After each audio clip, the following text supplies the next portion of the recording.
चलो अब देखना 4.6 में प्रश्न नंबर 7 से 14 में समीकरण का हल हमको पढ़ना है आव्यूह की विधि से।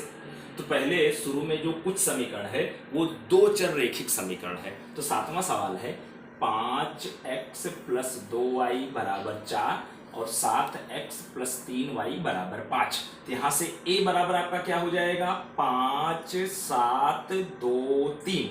तो 5 7 2 3 और x मतलब x और y मानेंगे क्योंकि यहाँ दो चर है और b का मतलब अचर पद 4 और 5। अब यहाँ पर सबसे पहले डिटरमिनेंट a निकालेंगे तो ये चीज डिटरमिनेंट में लिख दिया, तिरछा गुणा करेंगे 5 3 15 - 7 दूनी 14। तो यहाँ घटाने पर 1 आया, 0 के बराबर नहीं है, अतः a इनवर्स का अस्तित्व है। अगर a इनवर्स का अस्तित्व है तो समीकरण का हल प्राप्त होगा। तो समीकरण का हल प्राप्त होने के लिए a इनवर्स निकालना पड़ेगा। तो a इनवर्स निकालने के लिए पहले एडजॉइंट a निकालेंगे। तो 2 क्रॉस 2 का एडजॉइंट a कैसे निकाला जाता है वो तरीका मैं आपको बताया हूं। तो एडजॉइंट a बराबर, अब यहाँ जो विकर्ण है इसको बदल दो, 5 और 3 इंटरचेंज कर दो, 5 के स्थान पर 3, 3 के स्थान पे 5 कर दिया और जो उल्टा विकर्ण है उसका चिन्ह बदल देना है। तो प्लस का 7 देखो माइनस का 7 हो गया, प्लस का 2 माइनस का 2 हो गया। तो ये एडजॉइंट a हो गया। अब a इनवर्स बराबर एडजॉइंट a बटे डिटरमिनेंट a। तो यहाँ पर 1/1 चूंकि यहाँ पर डिटरमिनेंट a का मान 1 आया है इसलिए 1/1 एडजॉइंट a लिख दिया।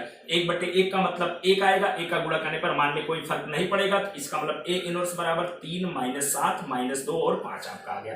अब सूत्र पर लिखेंगे x बराबर a इनवर्स b। अब x का मतलब xy, a इनवर्स का मतलब 3 माइनस का 7 माइनस का 2 और 5 और b का मतलब देखो यहाँ पर क्या है 4 और 5। अब यहाँ पर देखना ये एक्स वाई जैसे था वैसे वैसे लिख दिया। अब यहाँ पंक्ति का स्तंभ में गुणा करना है, पहली पंक्ति का पहले स्तंभ में। तो 3 का गुणा 4 में करेंगे तो 3 चौक 12, फिर -2 का गुणा 5 में करेंगे तो माइनस का 10। अब -7 का गुणा 4 में करेंगे तो माइनस का 28, फिर 5 का गुणा 5 में करेंगे तो 5 × 5 = 25। अब इसको देखो जब सोल्व करेंगे तो आपका आएगा 2, यहाँ पर आएगा -3। अगर तुलना करें तो x बराबर आपका क्या मिला 2 और y बराबर क्या मिला आपका -3। तो ये आपका आंसर हो गया। अब इसी मेथड से क्वेश्चन नंबर 8वां 9वां 10वां ये 3 सवाल आप लोगों को हल करने हैं इसी मेथड का 7वें जैसा है। अब क्वेश्चन नंबर 11वां मैं यहाँ पर सोल्व किया हूँ। यहाँ पर ध्यान देना 3 चर रैखिक समीकरण है। तो पहला समीकरण है 2x + y + z = 1, समीकरण 1 कर दिया। अब दूसरा समीकरण आपका क्या है x - 2y - z = 3/2 है। अगर इस तरह से बटे में कोई समीकरण है तो जो भी बटे वाली संख्या है तिरछा यहाँ गुणा करके बटे वाली संख्या को समाप्त करना होगा आप लोगों को। यहाँ 2 का गुणा यहाँ 2 का गुणा यहाँ करेंगे तिरछा गुणा, तो 2x - 4y - 2z = 3, ये समीकरण नंबर 2 हो गया। और तीसरा समीकरण था 3y - 5z = 9। अब व्यापक स्वरूप में x का टर्म नहीं है इसलिए 0 × x + का 3y - का 5z = 9। ठीक है, अब ये 3 समीकरण आपके हो गए। अब यहाँ a का मतलब x y और z के गुणांक लिखा जाता है। इसका मतलब a बराबर आपका आएगा 2 2 0, फिर 1 - 4 और 3, फिर 1 - का 2 - का 5, ये आपका। और x का मतलब x y z और b का मतलब अचर पद 1 3 और 9, 1 3 9। इस तरह से a x और b का मान लिख लिए। अब हमको पहले डिटरमिनेंट a निकालना है। तो डिटरमिनेंट a बराबर ये पूरी संख्या डिटरमिनेंट में लिख दिया। तो यहाँ पर देखना 2 लिख दिया। अब यहाँ पर पहली पंक्ति और पहले स्तंभ को बंद करेंगे तो यहाँ पर माइनस माइनस प्लस हो जाएगा, 5 चौक 20, फिर माइनस, फिर 3 दूनी 6, माइनस का 6 आपका आ जाएगा, फिर माइनस का 1 लिख देंगे। अब पहली पंक्ति दूसरे स्तंभ को बंद करेंगे तो माइनस का 10 और माइनस का 0, फिर उसके बाद प्लस का 1 लिख दिया। अब पहली पंक्ति तीसरे स्तंभ को बंद करेंगे तो 6 2 3 6 माइनस का 0। अब यहाँ सोल्व करने पर माइनस माइनस प्लस 20 और 6 26 दूनी 52 हो गया और यहाँ माइनस माइनस प्लस का 10 हो गया और यहाँ पर प्लस का 6 आ गया। इसको हल करने पर आपका 68 आ गया जो 0 के बराबर नहीं है। तो a इनवर्स का अस्तित्व है। अब a इनवर्स का अस्तित्व है तो a इनवर्स निकालना है। अब a इनवर्स बराबर एडजॉइंट a बटे डिटरमिनेंट a होता है। यहाँ डिटरमिनेंट a का मान मालूम है, अब एडजॉइंट a निकालना पड़ेगा। तो एडजॉइंट a के लिए a11 a12 a13 ये सब कीमत निकालनी होगी। तो a11, अब गौर करना शुरुआत प्लस से करते हैं, धन के चिन्ह से करते हैं। तो a11, अब ये धन से शुरू करेंगे प्लस में रहेगा a11। अब a11 का मतलब पहली पंक्ति पहले स्तंभ को बंद करेंगे तो यहाँ पर आपका क्या मिलेगा माइनस का 4 3 माइनस का 2 5। अब यहाँ तिरछा गुणा करेंगे तो प्लस का 20, फिर माइनस और माइनस का 6। इसको सॉल्व करने पर माइनस माइनस प्लस का 6 हो जाएगा, 20 और 6 26 आपका आ गया।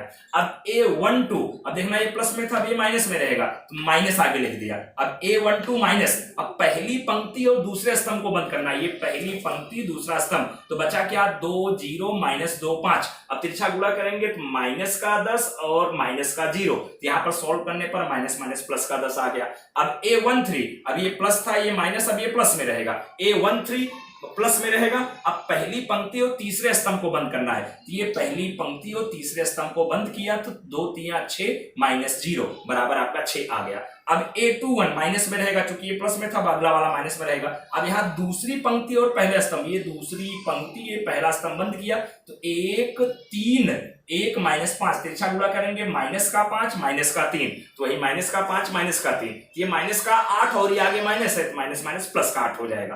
अब A22, अब ये माइनस में था ये प्लस में रहेगा, ये धन रहेगा इसलिए ब्रैकेट बना दिया। अब दूसरी पंक्ति और दूसरे स्तंभ को बंद करना है, ये दूसरी पंक्ति ये दूसरा स्तंभ, बचा क्या 2 0 1 -5, तिरछा गुणा करेंगे तो माइनस का 10 और माइनस का 0, यहाँ पर सोल्व करने पर माइनस का 10 आया। अब A23, अब ये प्लस में था ये माइनस में रहेगा, अब यहाँ पर आगे माइनस का चिन्ह लिख दिया। अब दूसरी पंक्ति तीसरा स्तंभ, ये दूसरी पंक्ति तीसरा स्तंभ, बचा क्या 2 1 0 3, तिरछा गुणा करेंगे 3 दूनी 6 और माइनस का 0, तो वही आपका 6 माइनस का 0, तो आगे माइनस है माइनस का 6 आ जाएगा।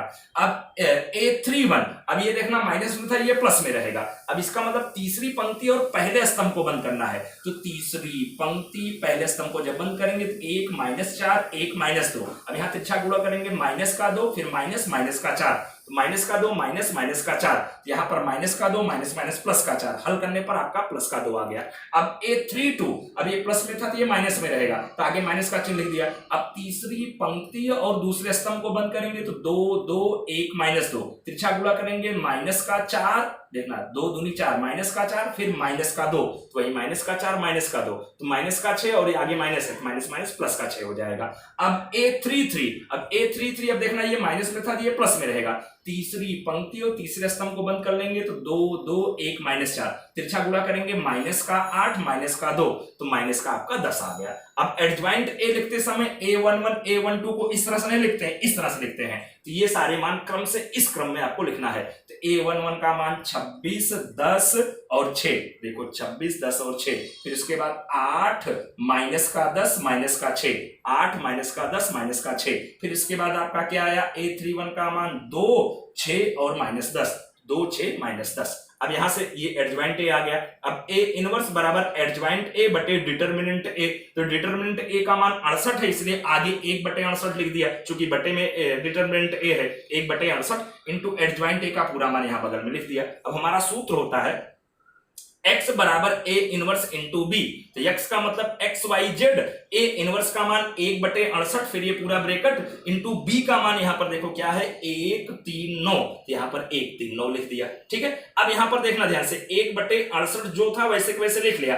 अब पंक्ति का स्तंभ में गुणा करना है, पहली पंक्ति का पहले स्तंभ में 26 का गुणा 1 में करेंगे 26, 8 का गुणा 3 में करेंगे 24, 2 का गुणा 9 में करेंगे 18, फिर यहाँ पर 10 का गुणा दूसरी पंक्ति का पहले स्तंभ में करना है, 10 का गुणा 1 में करेंगे 10, माइनस 10 का गुणा 3 में करेंगे माइनस का 30, 6 का गुणा 9 में करेंगे 9 54, फिर उसके बाद यहाँ पर तीसरी पंक्ति का पहले स्तंभ में 6 का गुणा 1 में करेंगे 6, माइनस 6 का गुणा 3 में करेंगे माइनस का 18, माइनस 10 का गुणा 9 में करेंगे तो माइनस का 90। अब यहाँ पर एक्स वाई जेड था, फिर एक्स वाई जेड देखो लिख दिया, 1 बटे 68 था 1 बटे 68 लिख दिया। अब इसको जब पूरा सोल्व किया प्लस का 68, इसको सोल्व किया प्लस का 34, इसको सोल्व किया माइनस का 102।